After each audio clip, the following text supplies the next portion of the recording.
And welcome to OLA 2022. Thank you so much for joining us in this session, Making Your Case to Embed Teen Services in Your Organization. My name is Emily Williams, and we are going to talk all about how to promote teen services and embed it in your organization so it is a part of everything that you do. Let's do our introductions.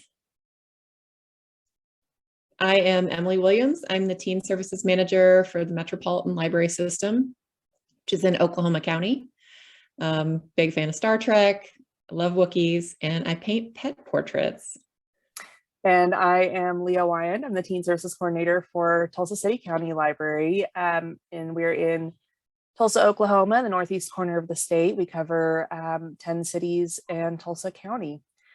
I live for cheese plates and love to sew, mostly clothes. I am not as much of a quilter as Dana Beach, shout out Dana.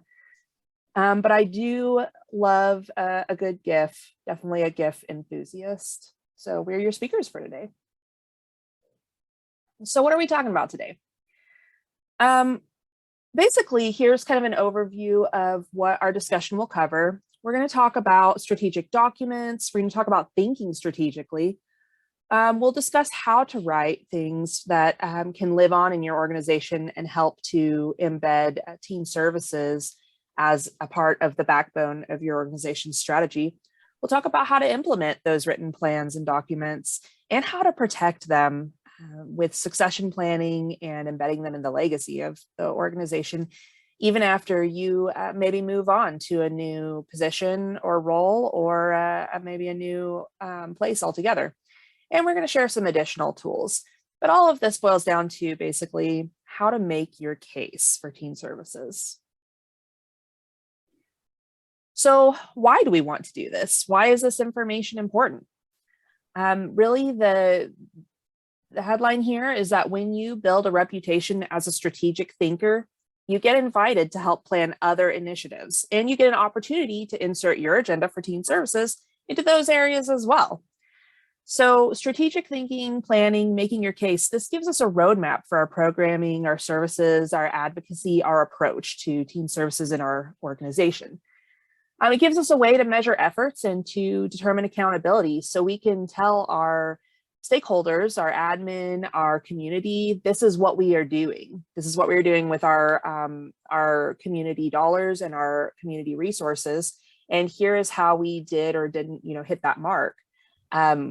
Rather than having kind of a vague, I think we did okay. This is what we did and how we achieved it, and what we set out to do and where we ended up. But also, just like we've seen with a lot of, intellectual freedom challenges, it always comes back to if you have a policy and a strategy to point to whenever anybody brings up, hey, what are we doing? Why are we doing this? This is just a really useful tool to keep everyone on the same page. Everyone can refer to these documents. We can say we all are of a similar mindset and understand what we are setting out to do. And it really keeps people on track.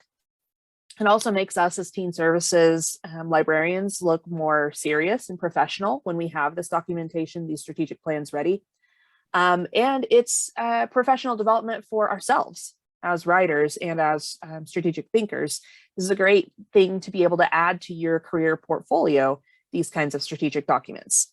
But overall, start to finish, it makes our advocacy more effective when we are able to demonstrate that we can outline our strategic thinking and then we can implement it as written. Yeah, I think it just boils down to, if you're here watching this presentation, you probably have some stake in teen services in your library, maybe youth services. And we all understand why it's important for our communities, our libraries to value and have a plan for teen services, but maybe not everyone in your organization does, or, maybe you feel like you're kind of hitting your head against the wall sometimes. And so why we're doing this presentation is to help you have the language, get all your thoughts and plans together, give you templates and a roadmap so you have everything all in one place. You can present it and you can really make a case for why this is important. And, we have turnover in our library systems. You're going to have new people that don't understand, even if you've made progress. And so instead of spending, 2 or 3 years working on a person and getting them to understand, like, well, you'll have documents now hopefully after you go through this presentation and do a little bit of work, you'll have a plan in place. And so you can just hand people plans and say, this is what we're doing, instead of having to break down those barriers again and again and again. Absolutely. Absolutely. Well said. Okay, so there is a shift in mindset, I think, because teen service is like, we're the fun people that I know we're all biased here, but like, I think of us often as like, we have the best jobs, obviously, we get to work with teens, we get to stay current on pop culture. There's always something new and exciting. There's a lot of drama and big feelings and literature that we get to promote, and like, we have a really fun, great job, I think. But there is a mindset that you need to have. So administration, other people in your library system understand that, yes, it is fun, but it is also super serious, and it is also really, really important. And so having a plan laid out for everything you do, so you can say, yeah, we're playing with Shrinky Dinks today, but it's also, hitting all of these learning objectives. And we're doing this because it's, building social interaction. And like, just so having that language and those words to be able to not just justify what you do, but also show everyone else how important it is. So speaking the language is really important. You're going to, if you're dropping outcome-based planning and evaluation into a conversation, it's going to be taken more seriously by certain people with certain mindsets. So I think having that information, having that language is really, really important. We do this, a lot of us do this, I think, automatically. Like, we know before we plan a program, like, we're gathering information, we're like trying to like figure out what the outcomes are going to be. We develop the program, we do surveys and evaluations, and then we build on that success for the next program or service or initiative that we do. So we do this process, I think, automatically, but having the language and having the plan in place and having the documentation for what you're doing is going to show that what you're doing, you're getting data, you're gathering data, and you have things written down, and you can show changes over time. So it's a good thing to familiarize yourself, to read those strategic thinking articles and familiarize yourselves with the process of outcome-based planning and evaluation, so you can show that what you're doing has steps and processes and an end goal. I really love that you bring that up. There's so much of our work that is really about making the implicit explicit, right? Which is kind of a phrase that comes out of some computational thinking trainings and all that. But basically, like Emily said, like, you're already doing a lot of this work. It's just about being able to communicate that you have done all of these steps, being able to demonstrate that you have done these steps so that people understand that intentionality, right? Because, we can't see into each other's brains. And, I know, and that you did all of this background work and that you have a plan, but other people don't always know. And this is why this documentation is so important, just really making that implicit knowledge or process or strategy explicit and shareable. Right. So writing, that's a lot of what this is about. It's about thinking, but it's about writing, because that is the great human invention, right? That we can document what we're doing and share it with people who we may never be able to speak to. So just kind of some general thoughts about writing. Keep the end goal in mind. You're writing for a purpose, and that purpose is to convey whatever information you're conveying.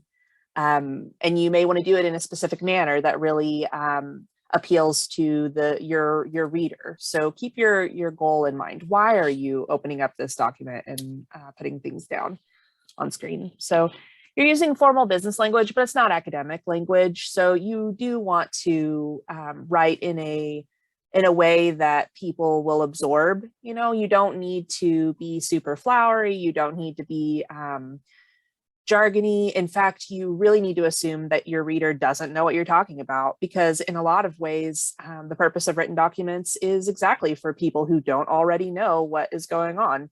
This may be for funders. This may be for somebody at your city offices who has no clue what libraries do. So you really need to make that assumption that your reader doesn't know what you're talking about. You need to give context, spell out acronyms, limit jargon. Really always make sure to use a descriptive header and footer so that, you know, if these pages are printed out somewhere, someone knows where this came from. When was it last updated? Or, you know, where did the document originate from? Just, you know, page numbers, all these things that we don't always think about, but that really make a difference in those details, and that really help up the professionalism of it, right? So the thing about writing is that it will take practice. You know, I think for any of us who like to play video games or do things like that, you know, you gain XP by doing the thing, and you gain writing XP by doing the writing. It's just, it takes practice, and you'll improve at it and figure out where maybe you want to look at other people's examples to borrow some strategies for your own, or where you feel super confident. And over time, you'll level up. So when you are writing strategic documents, you want to make it the whole picture. You don't want to leave out that context, right? Because like we said earlier, people may be reading this who don't have background knowledge or scaffolding knowledge about this topic. And then also another general thought about writing is that the skills you develop here are going to be really transferable to other areas of your professional life, whether that's, you know, communication in a marketing setting, or professional writing for a journal, or maybe doing reviews or other grant documents, or just these are skills that will carry you through other areas of your professional and personal life. And so it's worthwhile to develop them, not just for writing strategic plans and documents, but just in general for your professional development. Right. I would add, like, think about all of the writing you did in high school or college or grad school, and how, you know, I don't think anyone like really loves doing it. Well, there are some people, I'm sure, but like, it just takes practice, like Leah said. And you think about, you know, if you're writing up a program proposal for your boss, think about the question, like, so you send them an email, think about the questions that they come back with, and make sure that you incorporate that into your proposal for the next time. Like, you'll learn over time, basically. So if this is a real struggle for you to start with, just know that it gets easier. Absolutely. So we're going to talk about writing training plans, kind of as our first specific area of writing. You want to make sure that you're outlining expectations for staff beyond the one-page job description. You know, you may have a high-level bullet point on that job description that says something like, reach out to community organizations that serve teens. But what does that look like in practice? When you're writing a training plan for staff, you want to give them all of that extra context about, you know, starting with the school librarian instead of the maybe principal, or whatever strategy it is that your organization employs. This is where you expand on that, and you really, in specific ways, say what the expectations are, you know, reaching out once a month, or how does that, you know, look? And you really think about who your audience is in each of your training plans that you're writing.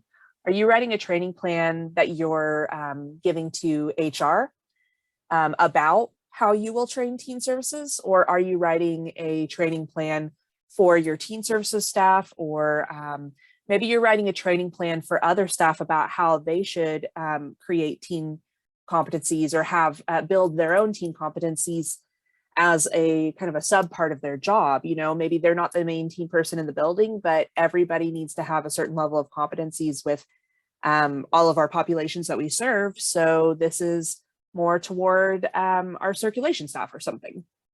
So really, again, thinking about who your audience is, what is the goal of this plan? And then really thinking about how do you train the supervisors about what you are writing, because they need to know how to evaluate their staff. So if you have a written training plan for the teen services position, that helps, explicate the expectations for that position. And then that person's supervisor will have more realistic expectations for the position and better understand how to write annual goals or where they might need extra training to supplement areas that they're not quite up to par in or they could improve on. These training plans just also serve supervisors. You're never only kind of serving just one niche part of the organization with these things. You're trying to make sure that it fits into the whole system, ecosystem, or your whole city ecosystem, or whatever it looks like. And as a part of that, you are encoding those teen services standards and competencies everywhere by creating these training plans. You're positioning yourself, the writer, as that authority on teen services competencies. And you're also demonstrating the professional level of the role. You're showing, hey, this isn't something that, just any volunteer could step into and do immediately. Like these roles are complex. They deserve training. They need time for skills building. And there's a level of professional integrity to this role. So it's, we always want to think about how do you make your efforts work on multiple levels? How do you do many things with this one document, or how can it serve you in many ways? And these are some of the ways that training plans can serve you. Awesome. Yeah. And I would just add, like, you might be in a library where there is no teen services. Like maybe you have a young adult section, but there's not like a teen librarian, or, you might have a children's librarian, and you might be the person that's advocating in your system for like, hey, we need to do some training on how to work with teens. And so this, being able to write a training plan and pointing out why it's important, and this is something that all of our staff need to know. That could be your situation. And so you want to have, a document that will outlive you too. If you move on to another library system or position or role or something like that, think about having something in place that will help serve that community going forward, even after you're gone. Absolutely. That is what we're all about, making sure this effort really lives on. So in contrast, writing proposals, this is another different type of strategic writing and planning that you may do. So we're going to talk a little bit about how what that might look like. And just to let you know, like, we will have templates for all of these documents, templates that we've used ourselves, and you will get a link to a folder that you can check those out. So for writing proposals, talking about the whole picture, what does it look like start to finish? You have your introduction, you give the background of what the issue is and how it fits into the current context. You have a purpose statement. You have goals and outcome, a timeline, a budget. What does implementation look like? Like, in very practical, specific terms, what will this take in terms of time? What will this take in terms of resources, staff resources, monetary resources, all these things? And like, where does that fit in? Making sure that you have an evaluation plan. How are you going to know if you did what you set out to do? What does that look like, so that we're not moving the goalposts halfway through the project? Make sure you're including data and research, and including what that might have looked like for other libraries. Has a different library system already done something similar? How did that work out for them? Did it generate a lot of positive press? Like, what kind of data do you have about what you're proposing? so that your decision makers can understand in real terms, kind of what are the risks, the rewards in that kind of way, and your conclusion to the proposal. And then you absolutely need to include an executive summary. Right. Frequently, your readers will start and stop at the executive summary, but you have to have everything else there to support that executive summary, and for those sticklers that do read through the whole 30-page document. Right. And so this is, if you have a program or something that you want to do and you float the idea and they're like, yeah, that sounds good, send me some more information. And then you're like, bam, here's my entire proposal about what I want to do, start to finish, why it's important, all the research that I've done, that's going to make it a lot more impressive, and you'll be able to answer questions up front and save everyone time. I mean, except for you, because you're going to do a lot of work, but why you want to do this program, why it's important. And so it's just the process of writing it down and putting it all in one place. And then, like Leah said, the executive summary, that's where people are going to go to first. And then if they have questions, they will look through and be like, well, what's the budget on this? And look that piece up. But yeah, this is going to make it a lot harder for people to say no. Absolutely. When all of their questions are already answered for them. And, if you don't have some of this information ready at hand when somebody asks you further questions, your idea really looks half-baked, and kind of is half-baked. If you don't have all of this information at your fingertips, have you really thought about how this might work, and why it's important, and what it can do for the library and the community? Definitely. So another kind of document would be writing a full-on strategy for maybe your teen services or your youth services, or whatever that might look like. You really want to model the format of your document on your library or organization's existing strategic plans. It's so much easier to kind of get through that initial newness barrier or filter if the person who's reading this already kind of is like, oh, I recognize this format. I'm used to reading documents in this format, right? And it looks more aligned with the direction of the rest of the library when you have the format the same as the rest of your existing strategic plans. Even if the font is something you hate, sorry, bite the bullet, you got to do it. Just really, you're trying to be a part of the overall strategy. You truly are trying to align your direction with the rest of the library, and make sure that your content is aligned as well. You really want to show how teen services will help your library achieve its larger plan. It's not going to work if you in teen services or youth services are just going off in a totally different direction than the rest of your library. You will get more resources, you'll get more buy-in if the direction that you're going and the programs you're proposing are already what the library system as a whole, or the city as a whole, is trying to do. Maybe your city has a huge focus on health and wellness for the next 3 years of its residents. Well, if you're able to put your teen services strategy in those terms, or show how your programs and services will connect with that, then your city council or your city manager will, be so much more inclined to understand, accept, and really leverage resources on your behalf. And then another thing with this, I think in some cases we love coming forward with a fully finalized document, but in strategic planning and documents, it's a really good idea to share drafts as you're going along and ask for advice, because you're building support with every draft. You're like, hey, marketing department, what do you think about this draft of our teen services strategy, and where do you see ways that we can make this serve your department better, or your department could be, in support of this, or something like that.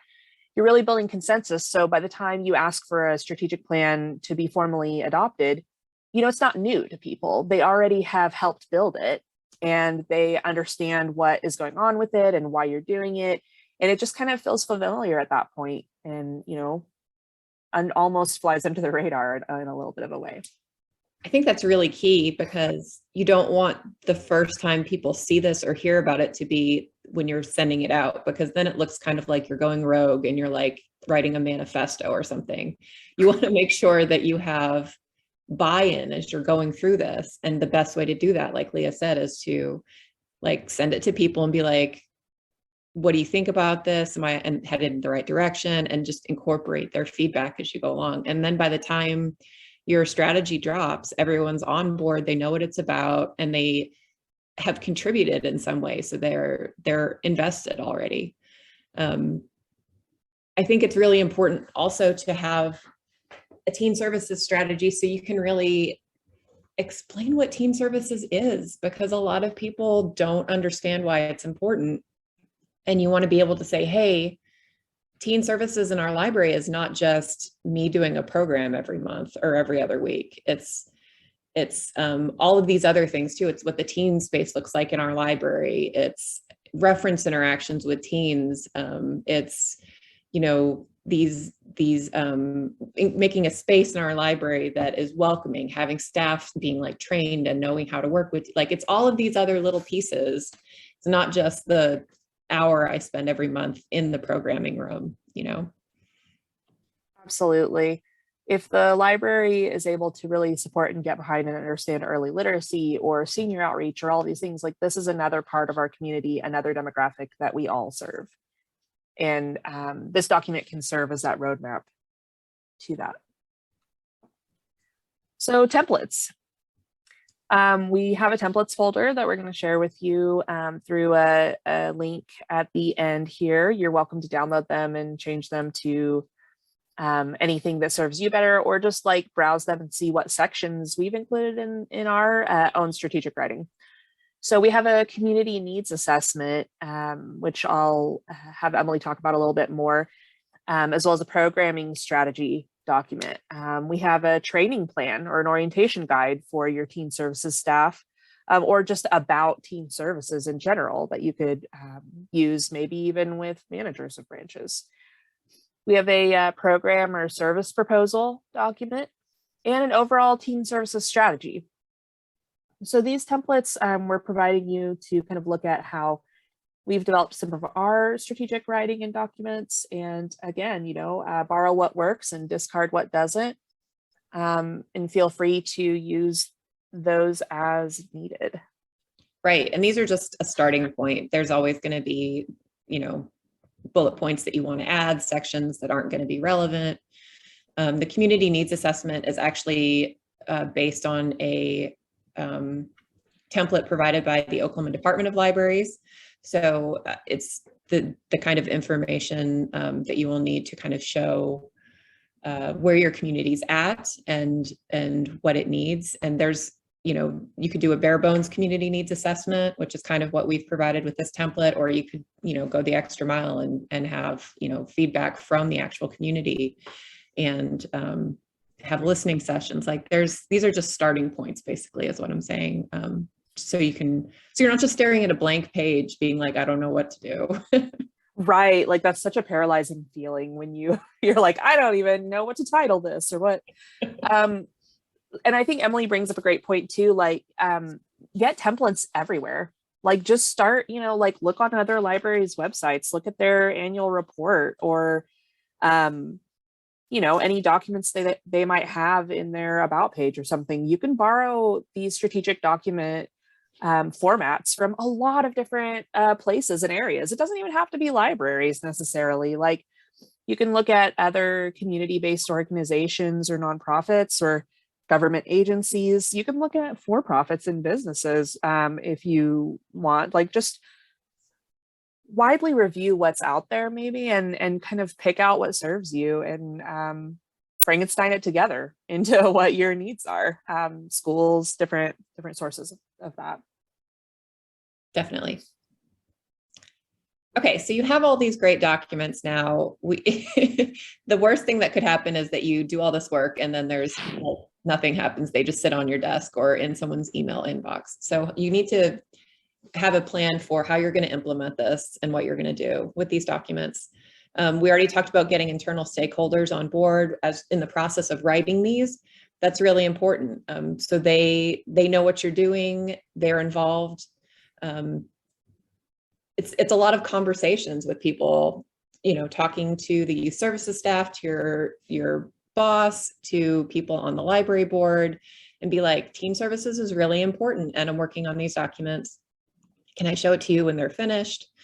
You're not going to turn these out overnight. So it's important to give yourself plenty of time and grace and practice and revision periods. You're not going to be able to write this in a week and then have everything be perfect. So it's a process. It's going to take months, if not years, and have that reflected in your timeline of implementation.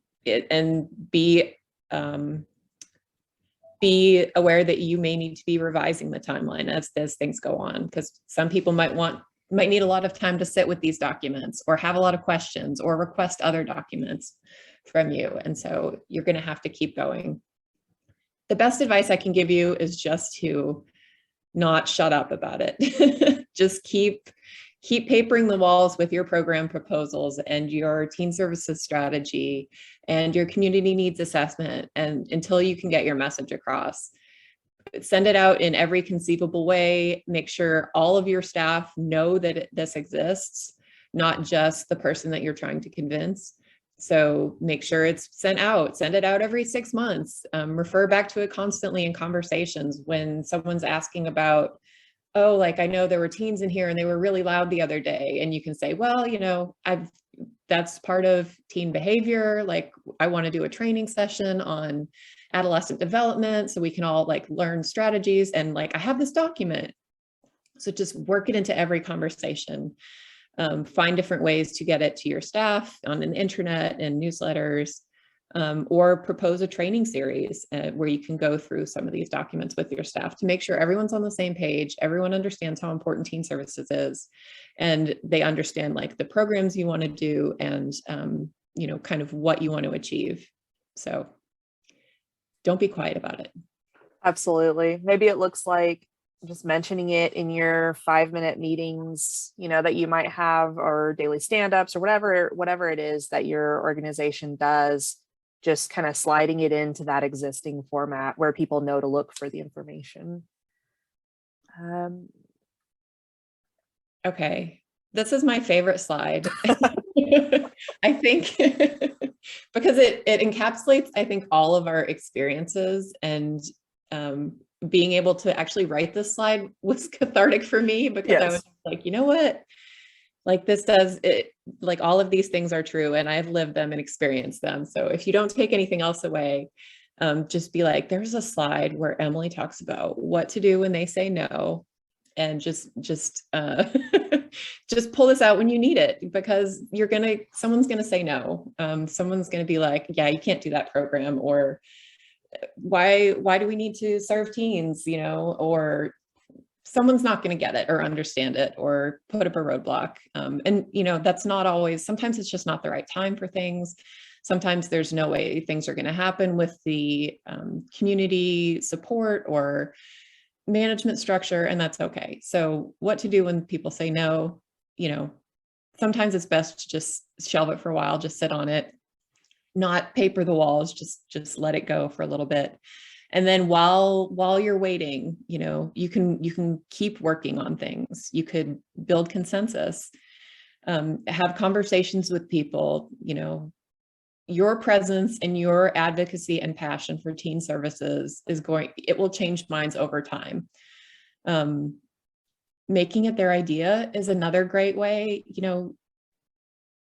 If someone is talking about a certain idea that they have, you could be like, oh yeah, and we could do this, and just find ways to influence the conversation and bring it back to things that you want to do. And people will remember that, as long as there's a balance between being, pushy and overbearing.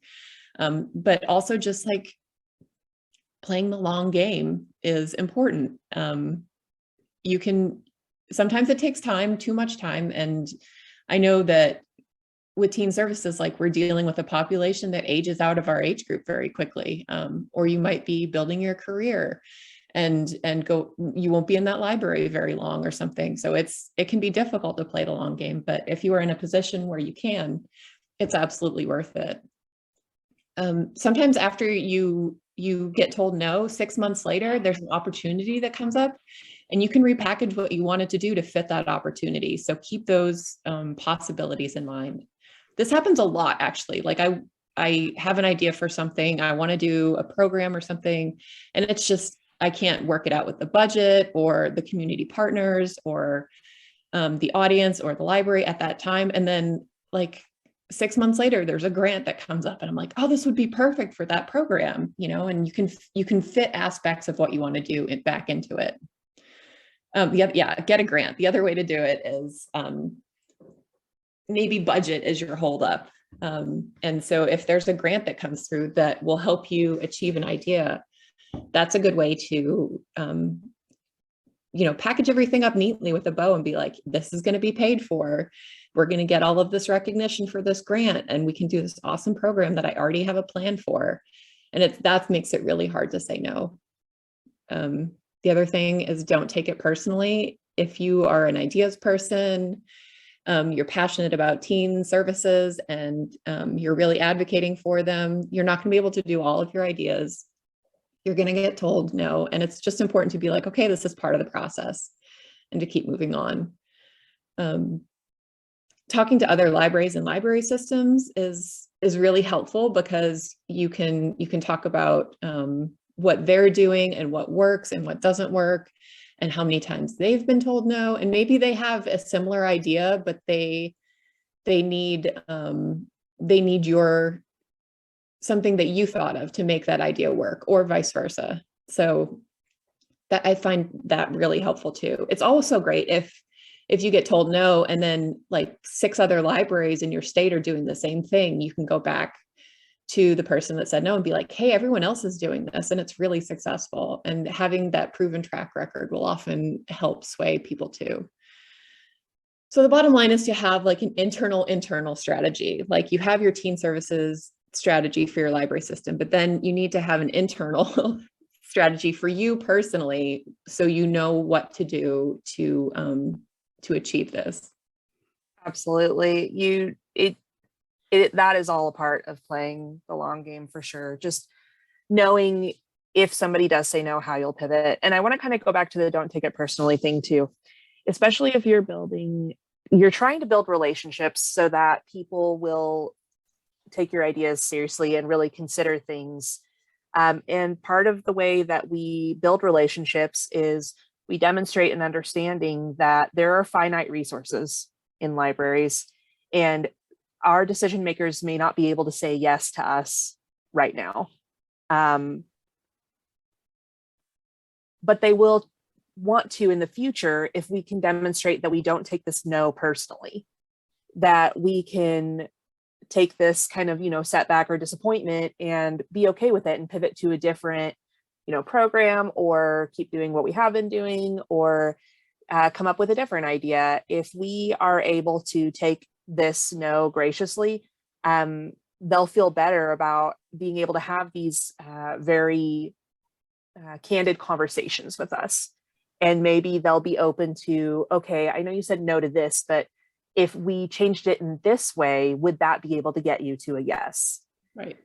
So really just being able to be flexible and consider other dimensions of what's going on.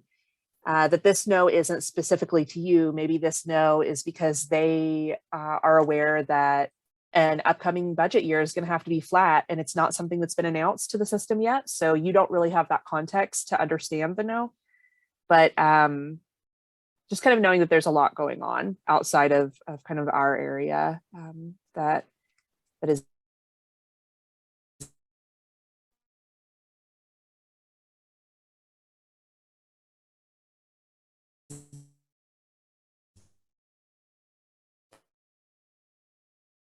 there. Important text is your decision maker really passionate about geographic or regional equity of offering the same services or programs in different areas of your county or something? How can you package what you're doing in that way? How can you align it to their vision for your organization?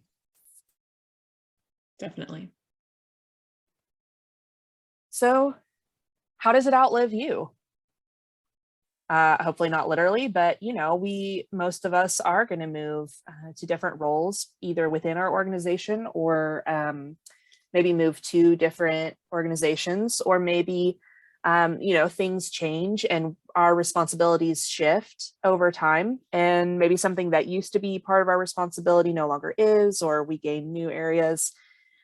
So how do we embed our strategies and our strategic documents and our whole initiatives into our organization such that they become a part of the plan outside of us as personalities or like repositories of that knowledge? So we want to make sure that we are giving updates and demonstrating progress. We don't want them to hear about the strategic document once and then never again. You want to give updates along the way, like we talked about sharing those drafts and getting feedback. And then, okay, your strategy has been adopted. So maybe every quarter, every 6 months, you say, here's the progress we've made to this point, or here's the phase that we're in. Just want to update everyone. It does not have to be a whole nother strategic document. It's just a short email, maybe an infographic even of just like, like a little bar graph of this is where we're at and this is how far we've gotten. So you build on your documents. You have kind of the awareness phase where they know what you're talking about. They're not confused by the term when you throw it out there. But then you have something more like interest. Are they like actually caring what you're talking about? Does their head kind of pick up whenever you're talking about this, and they actually do care about the subject and the topic and how you're approaching it? Can you get to that consensus phase where they're actually repeating what you're saying? Maybe they're using your words and phrasing independent of you. That's when you really got them, right? Like you're in their mind. But where are you at in these phases? And how can you get to that really critical phase of momentum where they're actively helping these initiatives and recruiting others to the cause? And really going through these phases of building on your efforts. And then embedding it in the organization. You're putting your documents wherever your knowledge management system is. Maybe you have an intranet or a wiki, or you have like specific file directories or something like that. Making sure that all these documents are on those pages and not just kind of siloed or isolated onto your page or your computer or something like that. Making sure that you have put it before the board at some point, or it's wrapped up into some kind of staff report there for your commission or your trustees or your city or whatever that looks like. Making sure that it's a part of those kinds of reports of progress and updates. I think that's great. My favorite thing on this slide is the consensus phase, because when it's so rewarding when you have done all this work, you've done all the writing, you've papered the walls, you've been told no, then you've gotten approval. Like when you get to the point where your boss or your coworkers are saying things and you're like, yeah, like I got them there, like they know what it's the same thing like in early childhood where, the first time you hear a coworker say, oh, like, well, story time helps support phonological awareness or something. And you're just like, I got that word from me. They know this, they know about computational thinking, and they know about adolescent development and teen brain development. They know about this stuff because I worked really hard. And so when they're repeating your words and you've really gotten through to them, that is so rewarding. And I really hope that all of you that are watching this, that are thinking about doing this, that when you get to that stage, just take a second and be like, okay, I made a difference.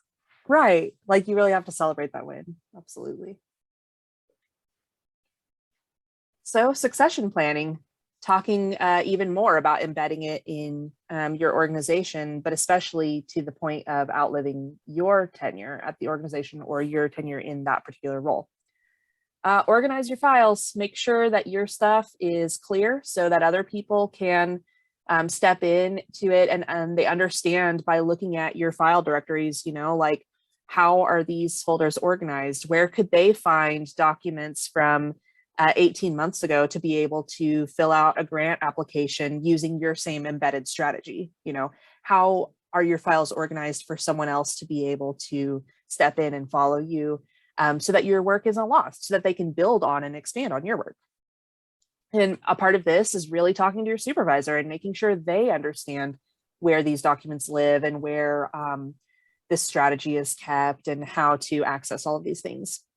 Definitely a huge part of this is that relationship building and consensus building, like we talked about, and sharing these plans with other staff so that any folks who are working on this with you or carrying out this vision or implementing it, so that they know where these plans are, so that they know what the plan is in a year and a half or in, even 6 months.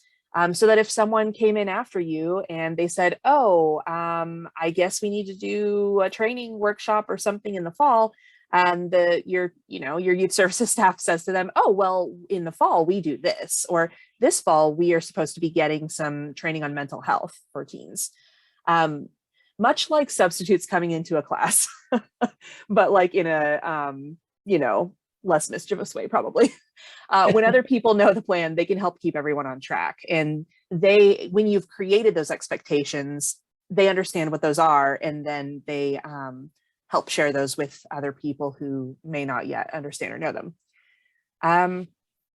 So here are some really valuable documents to have just kind of in your different wherever you keep your files, and also really consider making these more publicly available so that your staff can contribute to it, so that you're not just existing in a silo. Everybody feels like they have buy-in and can have a voice in this and be really helping to create this meeting. Have your annual program list. Every February, do you do a writing contest? Every March, do you do some kind of other like big spring break program? Do you always do this thing in summer? Make sure that you have an annual program list, even if it's kind of vague, like we always do National Take Your Child to the Library Day, and we do different activities, but something must be planned for this.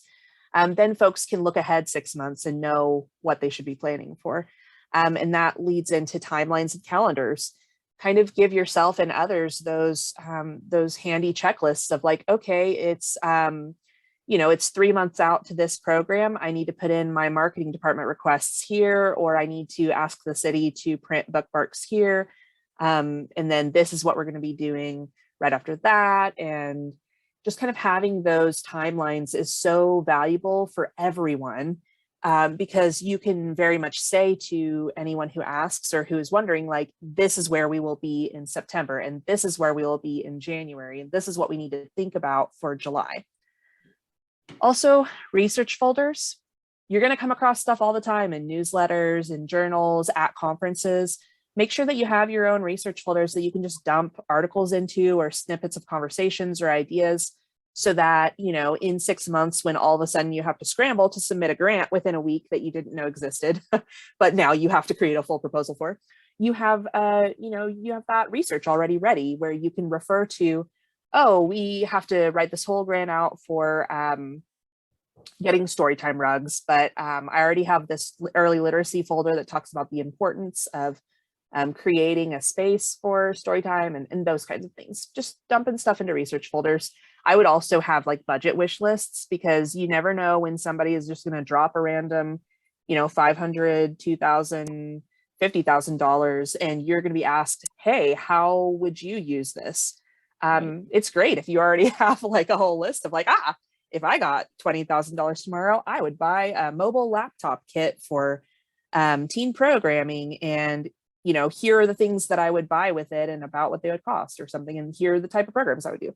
That doesn't have to be super detailed. Just kind of make sure that you've documented your ideas, and it'll really serve you when you have to pull them out on a moment's notice. And also, to that end, short value statements. Like, why is this writing contest important? Why does it have value to teen development? How does it give them an outlet for creative expression that is important for their identity formation or whatever?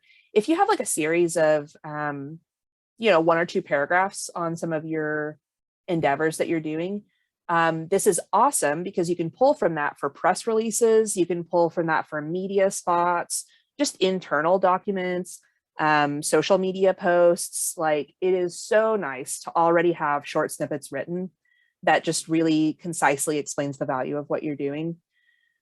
Just write out your elevator pitches, you will have a lot of room to use them. Annual reports, library commission meetings, like, it will serve you. And then the last thing that we always want to talk about with succession planning is building relationships so that including teen services is expected. So if you have built those relationships with external community partners, or with internally with your marketing department, or with your business office, or anything like that, your collection department, whoever it is, internally or externally, if you build up relationships with them, then when they're doing a new initiative, they'll think of you. They'll think of your area of responsibility. They'll say, oh, we need to make sure to talk to Emily about how we're going to bring in teen services on this. That's part of why we work so hard on building relationships, so that you have this service group really included front of mind, and you don't have to hear about a new initiative 6 months into planning and realize that you should have been included in that initial meeting, or you should have had that opportunity, because they will already think of you.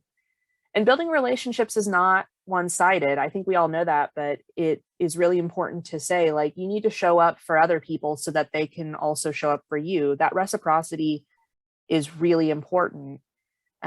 So a lot of that, may look like volunteering to help set up a booth that has probably no teens will come by, but you're free that day. You can go out and staff the booth for a couple hours and really help someone else out, and then just deepen that relationship and reciprocity. Absolutely. I have nothing to add. I don't know about that. Okay, so we've gone through all of this super important stuff. Where do you go from here?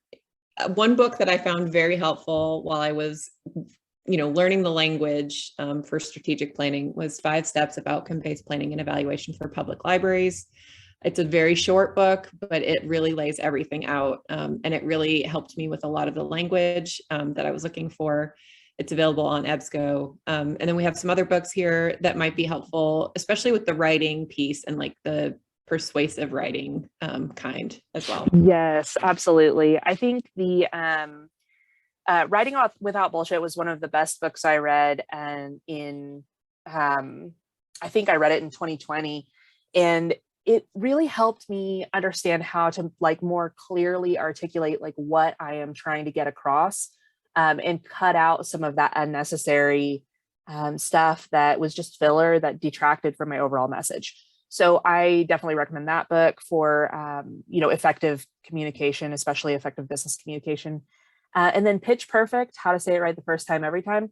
I credit this book, actually the audiobook, with me getting my current position, but I think I recommend it to everyone that's interviewing for anything, but also for anyone who is trying to sell someone on a particular idea. This is just such a good, especially in audiobook form, I feel like such a good look at how to craft your message with the recipient in mind, and also just getting the really zeroing in on the important parts of your message. So I definitely recommend that book as well.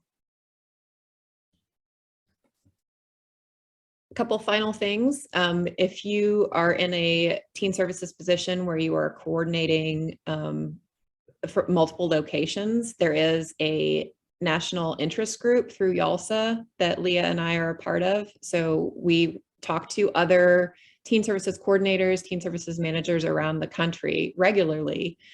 So we can compare and share documents and initiatives and things that we're working on. So if that sounds like something you're interested in, just contact me or Leah.